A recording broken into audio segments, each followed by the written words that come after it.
for talking. So I got your quizzes graded, and I wrote out the feedback on those.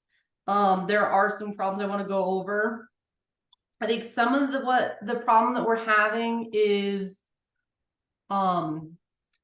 you're trying to calculate like payments and things like that and do pieces of it in between, if that makes sense. So like when you're writing up a whole equation, you're trying to multiply two numbers together and then simplify your work instead of just taking the whole calculation and like plugging it into Desmos. And the reason why I harp on using Desmos so much, as you can see when I've used it in class, you're able to make it look exactly like what you want it to look like on your paper.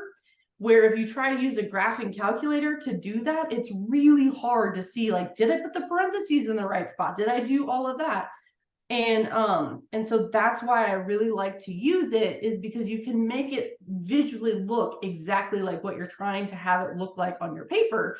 And then as long as you make it look the same, right, it will calculate it with respect to order of operations. So it makes sure that it does all those things for you, and you're not rounding in between, which if you keep rounding in the in-between steps will cause your final answer to be off. So I just wanted to touch on that. I will have us, I'm going to do some of them in Desmos again today as I go through these problems. So we can see, again, how do we put those things in to make them match up. So let me share my screen and then we will go through things, okay?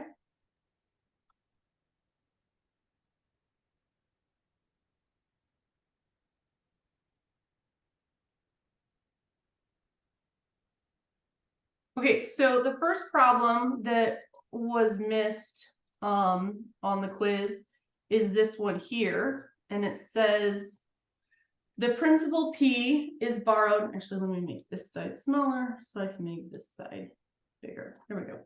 The principal P is borrowed at a simple interest rate R for a period of time T. Find the simple interest owed for the use of money, assume 360 days in a year. So in accounting, they use 360 instead of 365, which is why this problem is asking you to use 360. One of the things that you want to pay attention to, what kind of interest are they asking us to calculate? So they're asking us to calculate simple interest, right? So simple interest tells us that we're looking at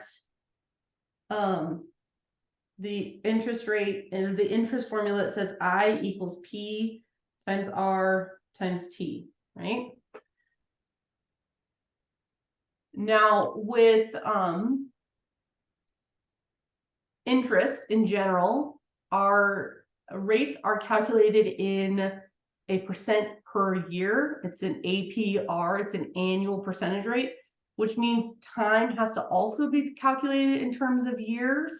But when they're giving us a value in terms of days, that's not going to work, right, for our calculation. So our values that we're given, they give us the P is 13,000, R is 5%, so we're going to put that as 0.05, and T is 150 days. But we don't want it in terms of days, we need it in terms of years. And that's why they gave us this information that says assume 360 days in a year. So the portion of a year is going to be 150 out of 360 years, basically. Now, if we go over to Desmos and we take 150 and we divide it by 360, we get a very ugly decimal, right? 0.416 repeating, okay? So again, what that tells us is you don't want to divide 150 by 360 and use 0.417, because that will round your answer off early and it will throw you off in the end, right? So what we need to do is we need to put all the pieces in our calculation. So we're going to do interest equals principal 13,000 times our rate 0.05 times the portion of the year, which is 150 over 360.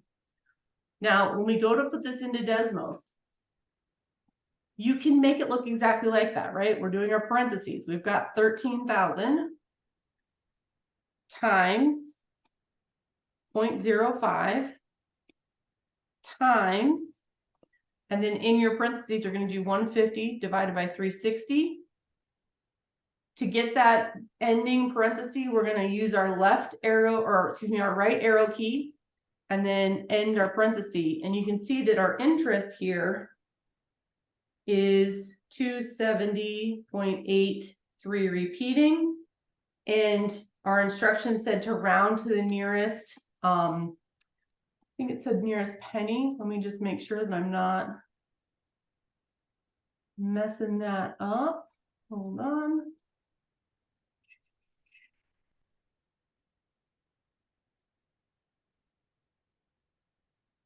It says do not round until the final answer, then round to the nearest cent as needed. Cent is 2 decimal places. So this is going to be $270.83.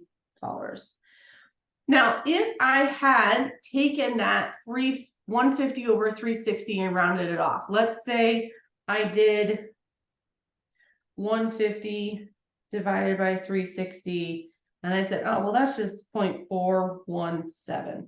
Right? Let's go that far. How does that change our calculation? Well, if I replace this by 0.417, you can see it's going to give me 271.05. And this is again why they're saying don't round until the very end, which is why you want to put all of it into Desmos so it does all the calculations for you. Because rounding intermittently, that's what it means when we round in between steps, it will throw your final answer off. Okay, so that's why I harp on this so much, is because again, it really does make a difference. I think the biggest issue I saw with this problem though was not recognizing that the amount of time they gave us was measured in days, and that you needed to use that 360 piece that they gave you in order to convert those days into a portion of a year. So what questions about this one do you have?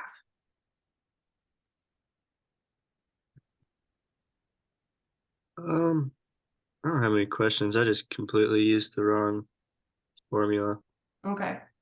So in your notebook, right, at the back in unit 5, like in the back of your notebook, there's a formula sheet, right? The unit 5 formula sheet. What page is that on, Luke? Do you have that in front of you? Let me open it up. Or does anybody else have it in front of them where they can tell me?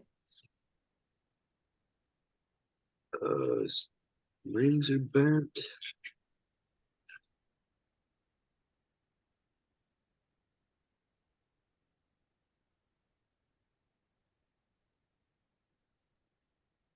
It's 179. 179. Okay. So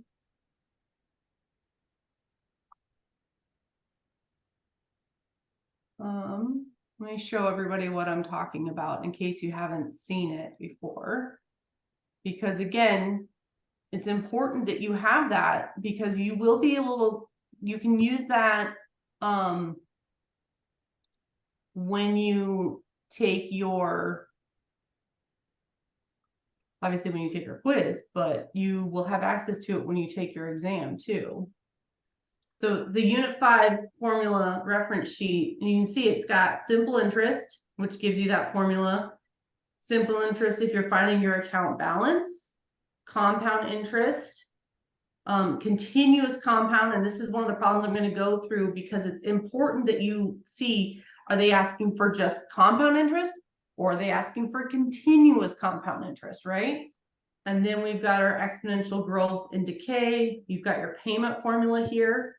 And then at the bottom, it goes into the stuff about logs, which is what we're doing now, which also includes your pH formula, and then your loudness scale, which I'll talk about tomorrow. So again, this is at the back of your notebook. Use it. It will be helpful. Yeah, I always just scrolled through like the unit to try to find what I needed because there's always like at the start of like a section, section 5, there's usually all the formulas as well. But I thought I knew what I was doing, but I didn't, apparently. That's okay. That's why we have quizzes before we take exams, right? Yeah. All right, so let's look at the next problem. The next problem we have says you deposit $11,000 in an account that pays 5.5% interest compounded quarterly. A says find the future value after 1 year, and B says use the future value formula for simple interest to determine the effective annual yield. Okay, just they're making this problem harder on you. But let's go through the process, okay? So if we look at, we're using compounded quarterly, right? Compounded quarterly, so that means it's compound interest.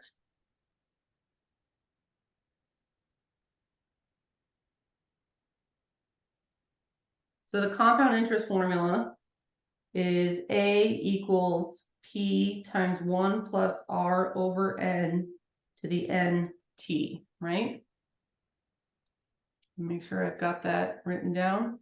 See, I check too because I perpetually forget the formulas and I don't use them every day. So we are depositing $11,000. So my principal is $11,000. My interest rate is 5.5%, which we will put in as 0.055. And then N is how many times it's being compounded. And since it's compounding quarterly,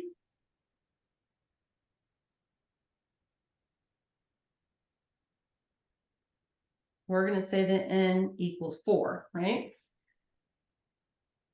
Then finally, we want the value after 1 year. So T is going to be 1.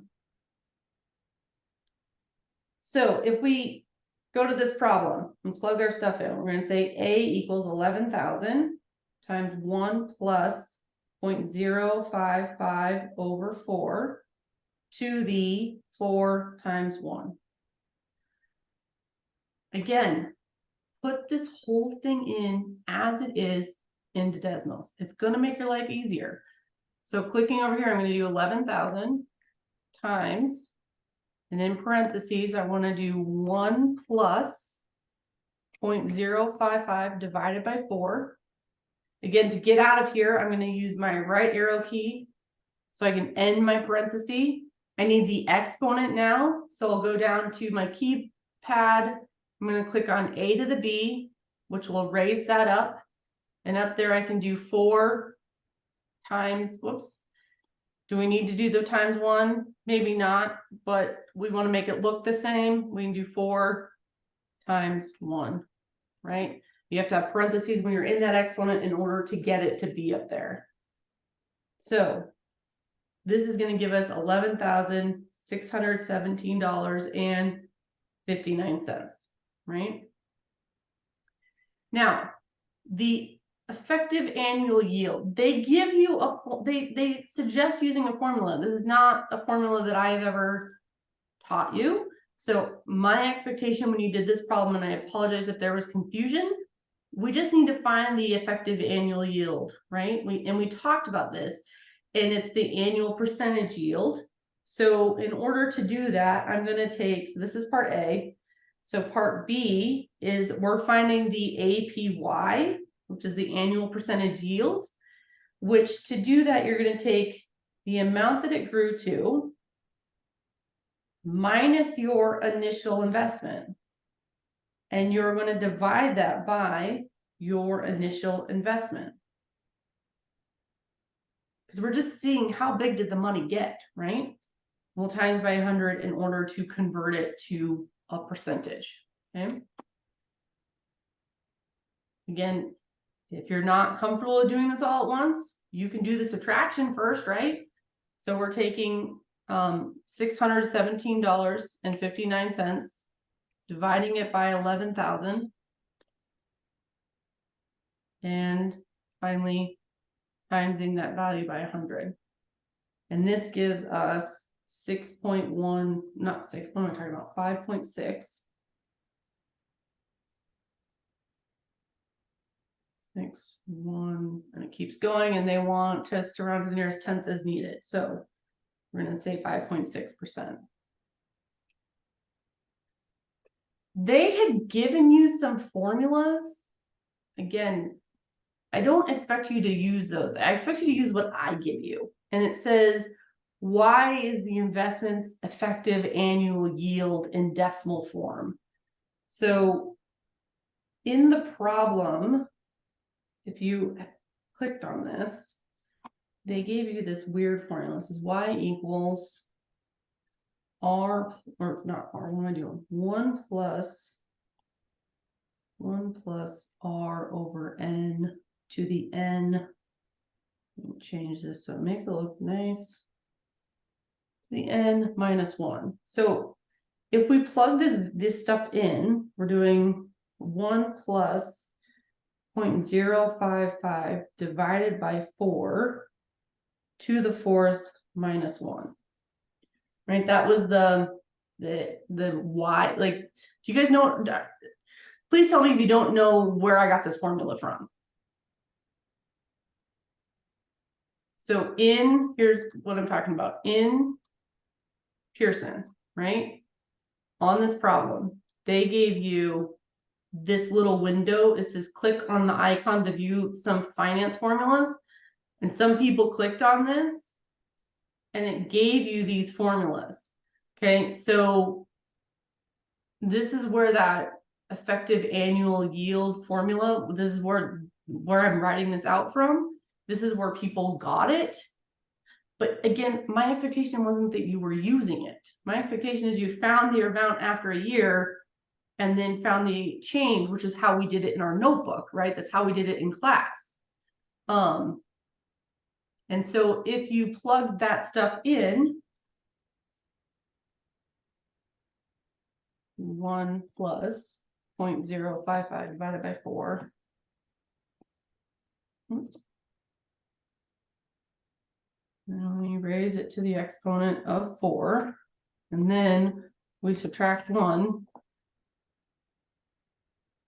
It's slightly different, okay, but it's not different enough that you're not going to get the right answer.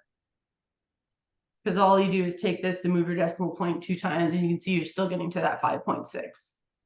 And so again, my expectation is that you just did it the way that I did it here, which is you found the difference between the two and divided by the initial investment portion. That's how it's the easiest way to find your APY.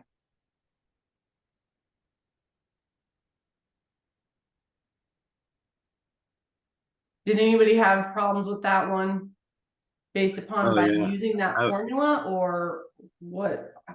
I was just talking for a while and realized I was muted. I said I used what you wanted us to use, but instead of dividing by the initial investment, I divided by the number after the first year. Oh, right. Okay. Yeah. So the reason why that's not going to help you is because we're not looking at the yield off of that amount. Mm-hmm. We're looking at the yield off the original amount. We're saying, how did it change over that year? That makes sense. I went back and forth last night. I just thought that's how I did it in the review, but I was wrong. A lot going on in this one. Yeah, they are not. I mean, they're straightforward in the terms of like you have your formula, you plug your values in, right? But obviously, when we get to asking about the annual yield, that's where I would encourage you to go back into your notebook, because we did annual yield in I want to say 4 or 5B, right? We did it at the very end there. And so, you know, I expect you to use your notes when you're taking your quizzes. That's okay. But it's obviously when you get to the exam, you don't have that. So we're probably not going to be able to use Desmos on the exam either, are we? yeah, you always should be allowed to use Desmos. Really? Yeah, Oh yeah, never mind. We take them on a computer. I was thinking of my chemistry test. yeah. Yeah. No, you can always use Desmos, which is why, again, I even show it, right? I'm not going to show you something you can't use. Sweet. Okay, last one was this one. Now, the biggest problem here was that people read this and went, use the continuous or use the formula. Sorry, they read it and went, oh, it's compound interest. But it says continuous. This piece is really important because continuous growth, continuous compound growth is different than just normal compound interest, because instead of it being compounded once a month, it's being compounded continuously, right? So it says use the formula for continuous compounding to compute the balance in the account after 1, 5, and 20 years. Also find the APY for the account. So continuous compounding is the account balance equals your principal times E to the RT. Okay. So we need to plug in our values. So have an initial investment of $19,000 times E to the, and then our APR is 3.75. So we're going to do 0.0375 times 1. So this is year 1, because we have to do after years 1, 5, and 20. So year 1, this is our amount. So going over to Desmos, we're going to do 19,000 times E, and then we need the exponent part, right? And then we're going to do 0.0375. And we get a balance of $19,726.03. So if you look at using just the normal compound interest formula, which is what people tried to do,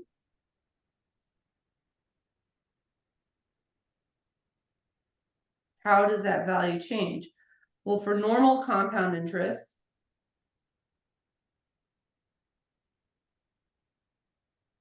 you've got A equals P times 1 plus R over N to the NT.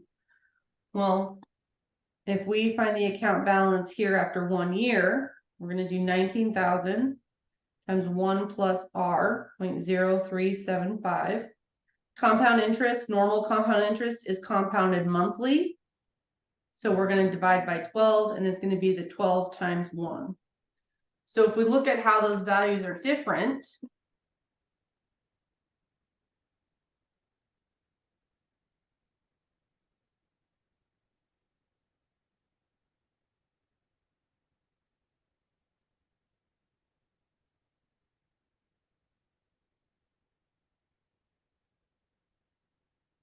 you can see that if I use the normal compound formula, I get $19,724.87 instead of the $19,726, which after 1 year, not a big difference in terms of like, oh, well, Aaron, what does it matter? It's $2.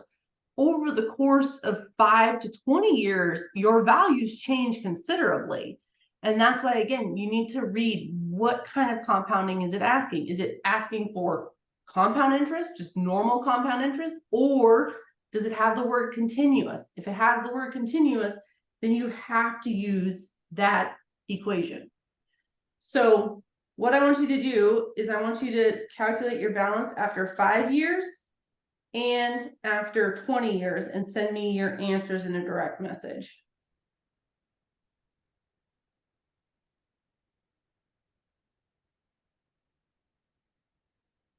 We're using that continuous formula on the left, okay?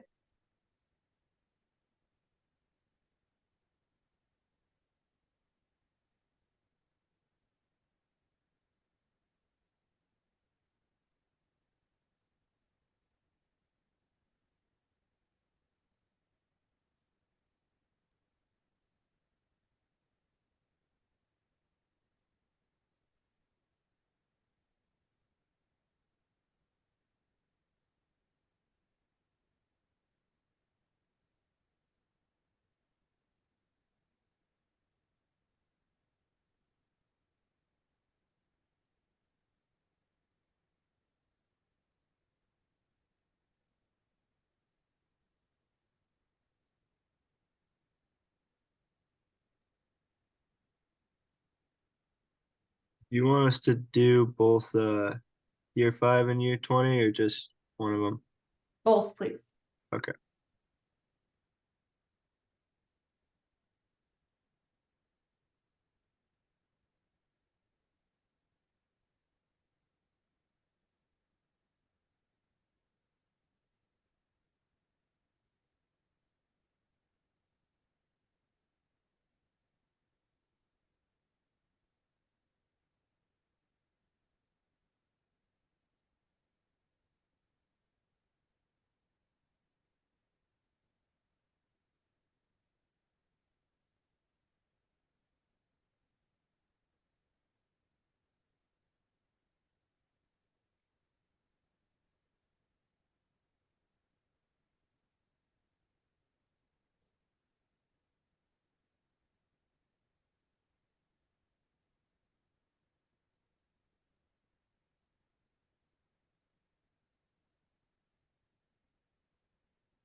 So 5 years, we're gonna do 19,000 times E to the 0.0375 times 5, right?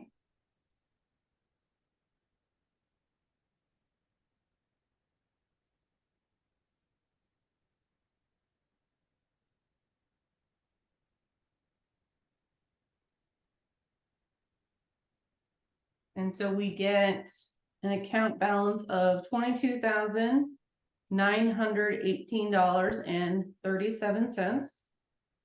And then for 20 years, we're gonna do 19,000 times E to the 0.0375 times 20, right?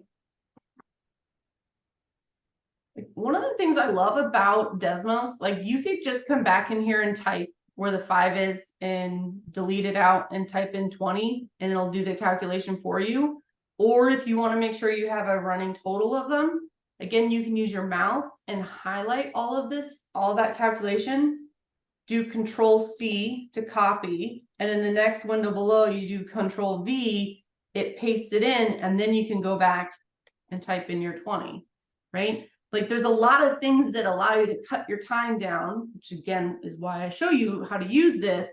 That again, don't work harder than you have to. So we're gonna get $40,223. And I know that it goes off 3 zeros before you get the rest of the decimals. Since they're asking us to round to 2 decimal places, you still want to include the 0.00 because that indicates that we've rounded our answer off. And then the last piece of this question was find the APY. So thinking about what we did before, okay, remember we want to find the APY. APY is your balance after 1 year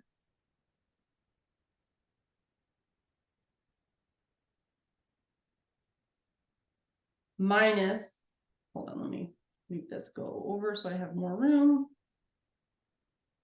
Okay. Minus your principal divided by your principal times 100. And the times 100 part just converts it to a percentage. So I want you to find the APY for this investment and then send me your answer in direct message.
Okay, so if I calculate this, I'm going to take $19,726.03, subtract 19,000 from it, divide the value by 19,000, and then finally I would have to multiply that whole decimal by 100, right? And that just converts it to a percent.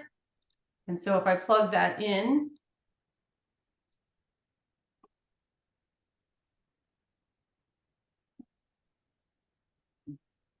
you can see that we get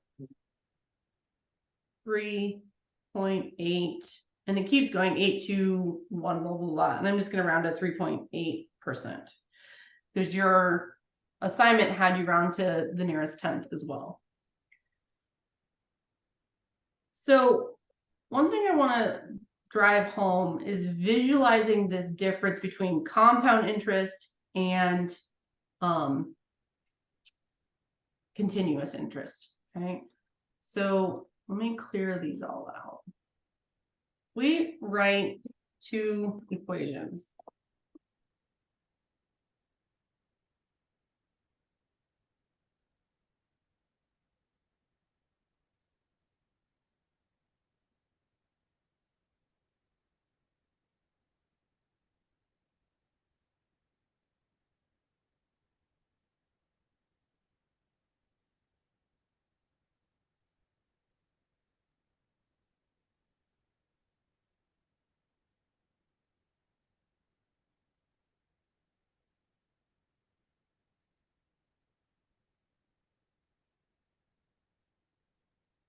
So what I've got here, and just minimize this so I can maximize this. Okay, what I've got here is the two ways that we would be calculating this interest, right, from that problem. And we've got the two formulas, right? And I've got it so that we've got a blue and a red, and you're like, Aaron, I can't see them. Well, if we scroll out, because this is being valid, this is measured in thousands of dollars, right?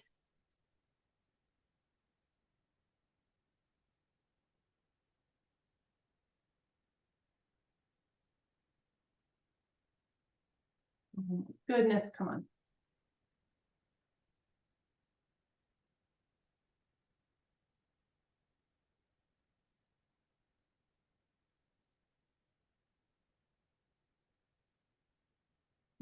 Goodness, why is it not? Come on.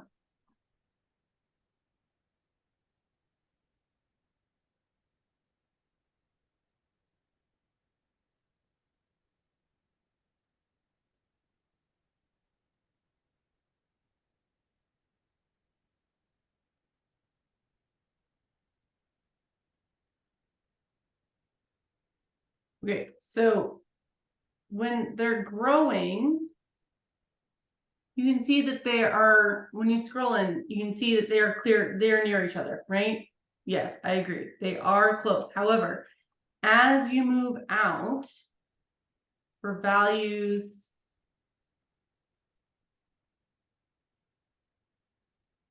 God, this is such a pain in the butt. Sorry, normally it gives you a like zoom feature. But as you get closer and closer, they will start to diverge from one another. And I know it doesn't look like it here, but they do eventually diverge. And one does, the continuous, the red line will get steeper. Okay. It's just not, I'm not able to show it on Desmos right now. My plan was thwarted. So all I'm trying to tell you is that it does get bigger when you're doing continuous growth, which is why you have to pay attention. Is it continuous or is it compound? Okay, that's all I was trying to show, and it didn't end up working very well. Anyways, I swear there was a point. That is all the questions I had to go over from the quiz. I did get an email from somebody who was asking about improving their grade. And so one of the things I want to show you is how you can actually go in and see your old assignments So let me share my screen again. So this is supposedly what it looks like when you log in, right? It's got this weird calendar, and then it's telling me Aaron Valley's past due assignments, and then it's got my list of current assignments. And then at the very bottom, it says completed assignments. If you want to see all your assignments, go over on the left-hand side and you can click assignments. And then you can see all of mine are past due. I could see the score. But if you click on anything that you want to improve your grade, it's going to give you the warning that like you're going to get 15% deducted for questions completed after the due date. If you're improving your grade, it's just don't do problems that you got right? Only do the problems you got wrong. So I'm going to click improve score. And again, it says late work only applies to the ones after, but if you rework them, it will. So I'm going to say, okay, continue. And then obviously it shows me what I got right and what I got wrong. And then I can click on just improving the ones I got wrong, right? So, again, this is how you can improve your score. You cannot go back though and do quizzes or tests, right? Those are the two things that I do not take late. Homework you can do up until 11:59 p.m. on December 8th, which is a Friday. So next Friday. So that is how you can find your old homework assignments to improve your score. It's also one of the reasons why I hate the way the course home is for students, because I think it's really easy to miss things. And that's why I always tell students, click on assignments, you'll see everything. So anyways. So before I let you go, any other questions for me or stuff that I can go over? I just had a couple of questions about the buying versus renting project. Lay them on me. All right. I just wanted to make sure like I'm going down the right track so I don't do a bunch of work that was wrong and then have to go back and change it. But just as far as the monthly payment goes, that number is going to stay the same throughout the whole thing, right? Or yes, is it going to change? No. Because you do the amortization part first, right? Yep. Let me see if I can show you my completed version. So you can know, like, did I even get the right answer, Aaron? Hold on.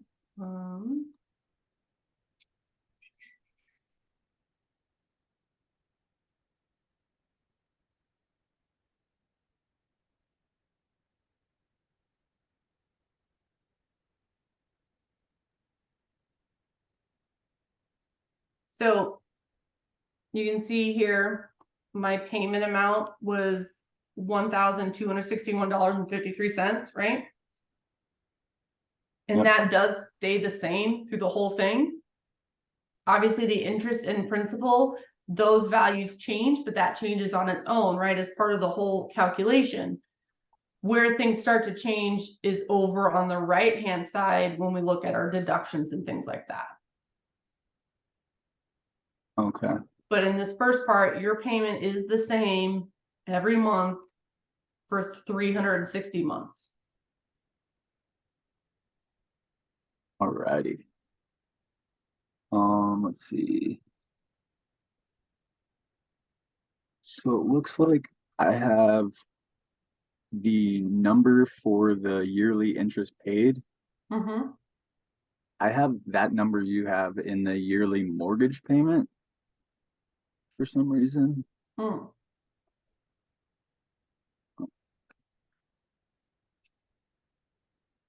Yearly mortgage payment. So we've got a cumulative interest function, right? Do you have this? Yep, I have that really long. Yep. Here, let me make it bigger. That's not helpful when it's. So it could just be that you were moving through and you put them in the wrong spots, the formulas. Okay. Yeah, so like your yearly mortgage payment, that's just -12 times what your payment is, right? Your Yep. interest payment changes, your annual interest payment changes because over time, you're paying less to the interest and more towards your principal. I got you. Yeah. And I guess my last question on this was, let's see. So for my yearly taxable income, Mm-hmm. that number is smaller than my yearly take-home pay. Does that make sense? Yeah. Okay. Oh, that could also be due to the fact that you've got values in the wrong spots. Gotcha. Yeah. Okie dokie. Because Alright. your yearly taxable income is removing your deductions, and your deductions include your interest paid. So if that's in the wrong spot, it's going to be messing with those two values. I got you. Yeah. All right. I think that's all I got. Okay. And if you are moving through it and you're like, Aaron, I just don't think I have it right, just send me an email and share it with me and I can go in and check. Okay. Yeah. More questions?